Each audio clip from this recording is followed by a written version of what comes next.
আমাদের এই রাজশাহী জেলা ট্রাক মালিক সমিতির রাজশাহী জেলা ট্রাক মালিক সমিতির শিল্পটাকে ধ্বংস করে লোকের মামলায় উনি 15 তারিখে গ্রেপ্তার হয়েছে, প্রশাসনের সামনে লাঞ্ছিত করেছেন।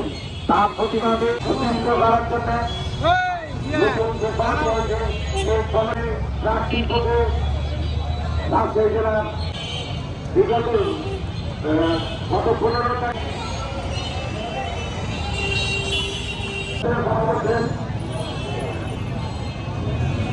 আমরা আজকে সবাই একত্রিত হয়েছি, মানববন্ধন করছি। সরকার হাসিনার দোষর স্বৈরাচার কালামের বিরুদ্ধে মানববন্ধন করছি।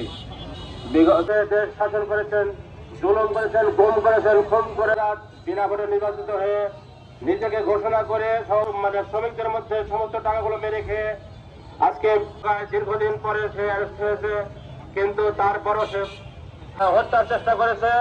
তারই প্রতিবাদে তারই আজকে মানববন্ধন।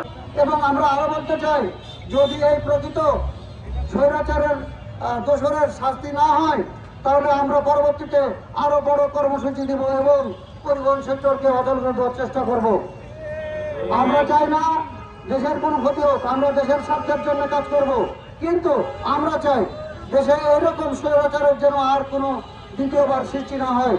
এই স্বৈরাচাররা দেশের কিছু লোককে ধনী শ্রেণীর লোক বাড়ায় আর কিয়দাংশ লোককে গরিবে পরিণত করে। আমরা এই কালামের বিচার চাই। আপনারা অবিলম্বে দেখতে পাবেন তার ব্যবহার, তার আচরণ।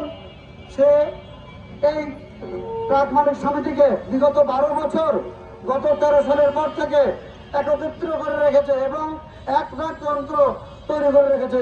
শেখ হাসিনা যেভাবে সরকার চালাইছে, ঠিক কালাম ওই রকম সরকার চালাইছে। আমাদের মালিকরা কোন নতুন মালিক ভুক্ত হতে পারে নাই।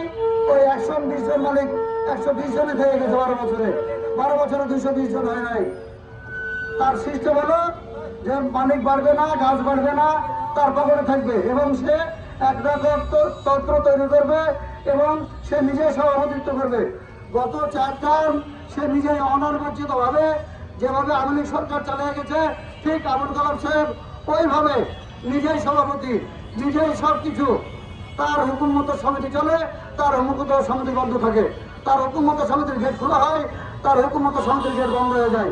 কোনো মালিকের কোনো অধিকার আমাদের কাছে কোনো মূল্যহীন হয়ে যায়। তার সব কথায় একত্র। আমরা চাই এই ফ্যাসিস্ট সরকারের দূষণ মোহাম্মদ আবুল কালামের দৃষ্টান্তমূলক শাস্তি। পরবর্তীতে যেন উনি আর জামিন না পায় এবং তার দৃষ্টান্তমূলক শাস্তি হয়। এবারে